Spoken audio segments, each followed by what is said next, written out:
Bueno, ya estamos hablando, obviamente, con el doctor Francisco Astorino. Vamos a hablar de este congreso y este precongreso que se viene sobre neurología pediátrica aquí en Santa Fe a partir del próximo 17 de octubre. ¿Cómo le va, doctor? Gracias por venir. Muy bien, gracias a vos. Cuéntenos un poquito cuál es la idea de este congreso, hacia dónde se va a poner la lupa en este tema de la neurología. Ok, el 17, 18 y 19 de octubre en los Maderos Sur de Los Hilos se va a desarrollar el Congreso de Neurología Infantil. Es el Congreso SANI, es el congreso donde se reúnen todos los neuropediatras del país. Habitualmente se hace un año en la ciudad de Buenos Aires y un año en el interior, y esta es la primera vez en la historia que se hace en Santa Fe. Lo que se calcula que cerca de 300 neuropediatras de la República van a estar presentes en la ciudad. Pero previo al Congreso, la tradición de esta sociedad científica es organizar un precongreso, puertas para afuera, para invitar a todos aquellos que estén relacionados con la neurología infantil. Maestros especiales, terapeutas, familiares de niños con alguna dificultad neurológica. Cuando hablamos de alguna dificultad neurológica, ¿cuáles son hoy por hoy en consultorio lo que a ustedes más les llama la atención o la mayor demanda que están teniendo? El leitmotiv del precongreso es inclusión educativa.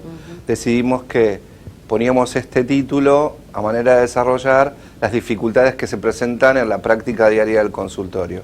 Por eso para el precongreso tenemos invitada a la doctora Nora Graniana, que es una colega que es especialista en neurología infantil y es neuropsicóloga.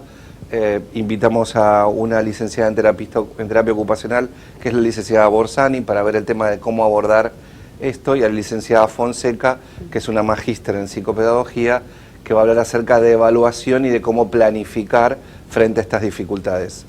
Vale decir, se van a contemplar tanto las dificultades neurológicas o neuropediátricas, cómo tratar de planificar y cómo tratar de sobrellevarlas dentro del aula.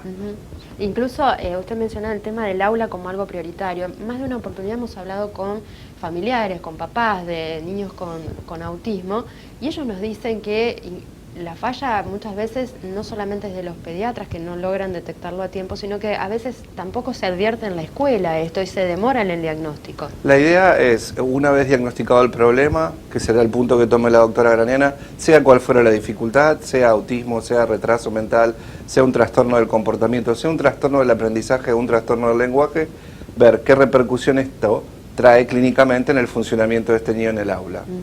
Tomar las medidas necesarias para disminuir las barreras o sobrellevar algunas barreras y hacer algunas medidas o tomar algunas medidas que tengan que ver con la inclusión. ¿Medidas como cuáles se pueden tomar, doctor? Doy un ejemplo claro, una medida de acceso. Un niño tiene una dificultad motora grave para poder escribir, un acceso sería usar un elemento tablet, un elemento notebook o lo que fuera. Si el niño hace las mismas cosas que el resto de sus compañeros, esto es una adaptación de acceso y favorece la inclusión, porque el niño no estaría por fuera de lo que sus compañeros hacen, lo único que hace es usar un instrumento distinto. Vuelvo a lo que le preguntaba hace un minuto nada más. Ustedes en consultorio, ¿cuáles son la mayor cantidad, o por dónde pasa la mayor cantidad de consultas que reciben? En general, la consulta más frecuente es por trastornos del lenguaje. Y hablamos del lenguaje no como no saber hablar o hablar mal, sino como comprender el lenguaje, cómo expresarlo y cómo emitirlo en contexto.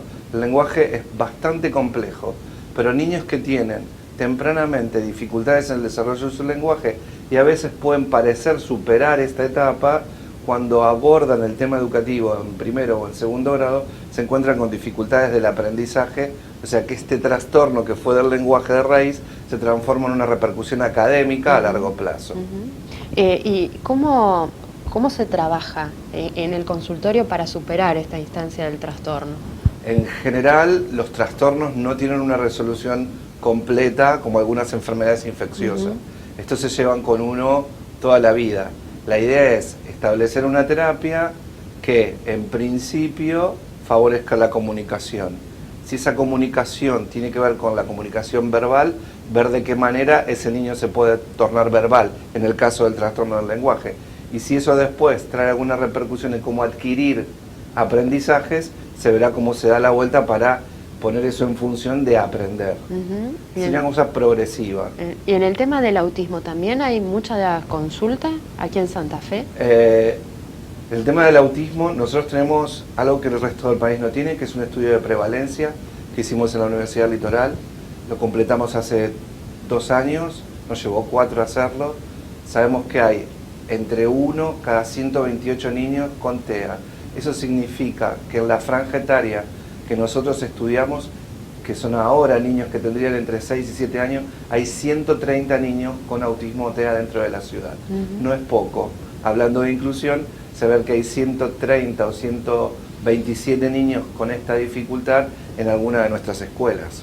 Y usted me contaba antes de ingresar a la nota que también en Entre Ríos hay un consultorio público donde se hace esta detección. En general existen pocos lugares en donde los familiares de niños con esta patología, con este grupo de compromisos que tienen que ver con el espectro del autismo, hay poca oferta en cuanto al diagnóstico. En el caso personal, venimos desarrollando en la ciudad de Paraná, en un hospital público, una unidad de diagnóstica que está específicamente destinada a esto. Usted, vuelvo al tema del precongreso, me decía que esto, la idea es orientar y apostar a aquellos que trabajan en la recuperación, en la rehabilitación, incluso a los docentes. ¿Ustedes cuáles son las fallas que van notando o por ahí las dificultades por no conocer en estos tratamientos integrales que mencionaba en el abordaje de estas distintas patologías? En sí existen dificultades que tienen que ver con dificultades geográficas, logísticas e institucionales. La institución, escuela o educativa, tiene sus propias reglas y las instituciones que están por sobre la escuela, como por ejemplo los ministerios, también tienen sus reglas.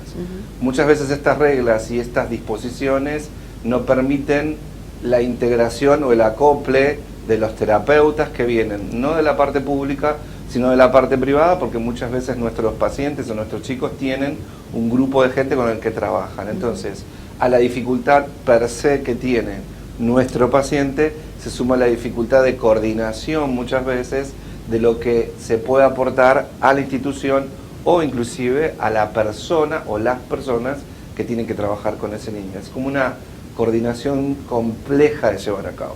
Sí, más que compleja, digamos, sería lo ideal, digamos, el tema de que todos funcionaran abroquelados, articulados, sería lo ideal para mejorar los tratamientos y mejorar el rendimiento individual que cada uno de los profesionales tiene.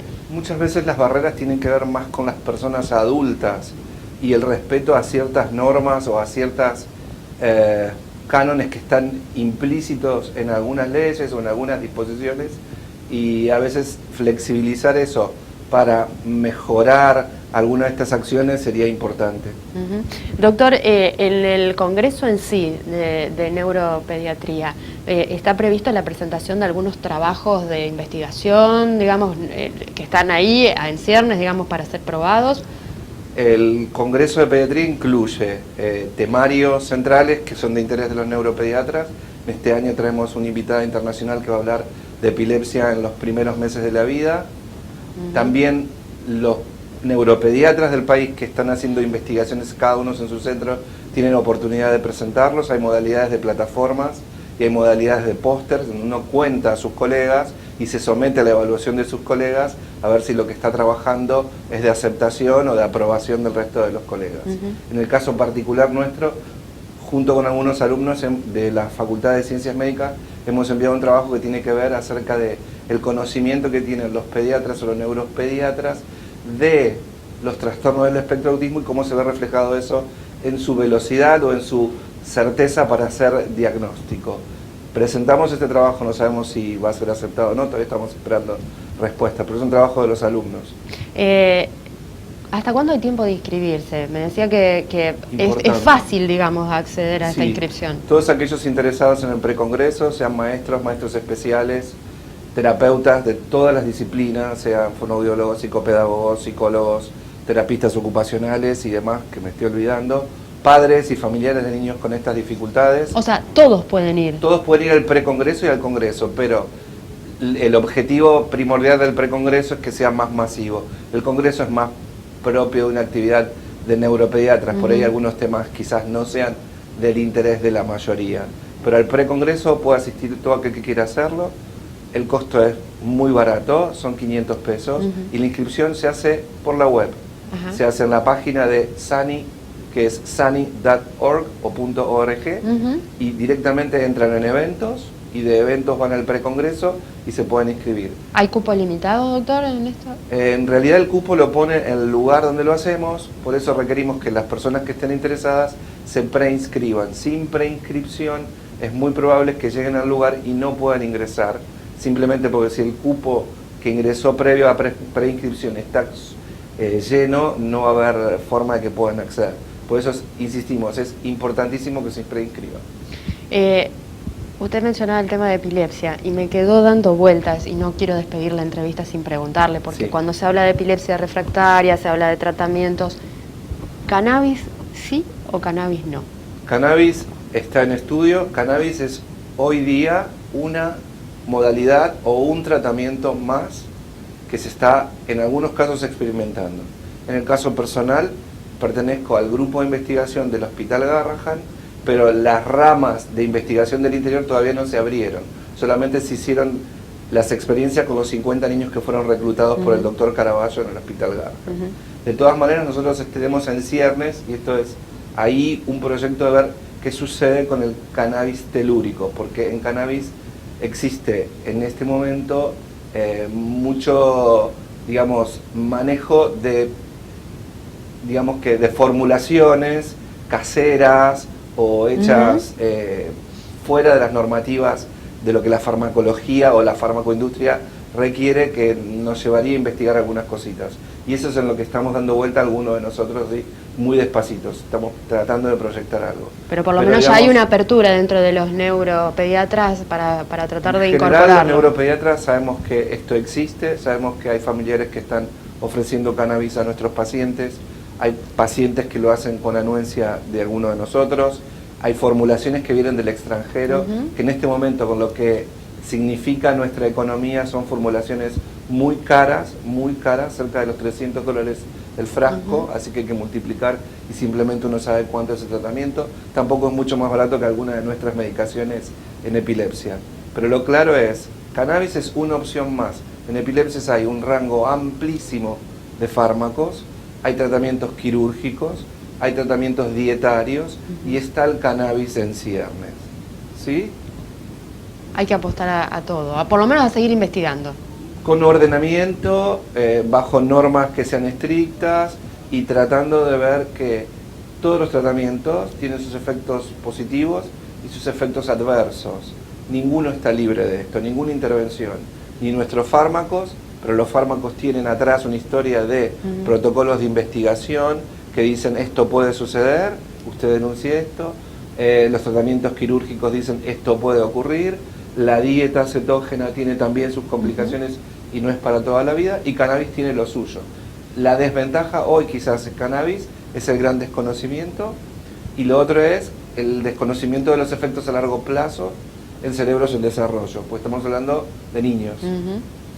Gracias, doctor, y obviamente suerte, y a la gente que se inscriba, porque realmente los cupos son limitados. Que se preinscriban, sani.org. Gracias de nuevo por gracias a vos por atenderme.